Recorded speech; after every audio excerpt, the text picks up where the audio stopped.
to allow event or task alerts while on Do Not Disturb mode in Samsung Galaxy S10. Open Settings.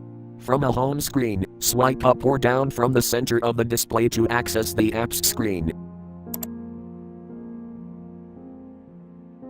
Tap Settings.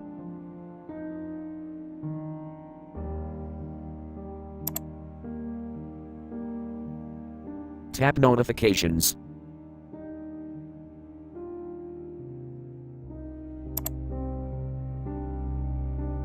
Tap Do Not Disturb.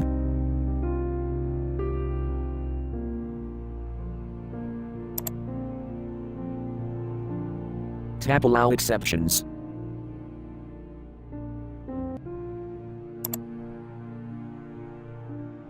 Tap Event or Task Alerts, switch until blue to allow, or tap until gray to disallow.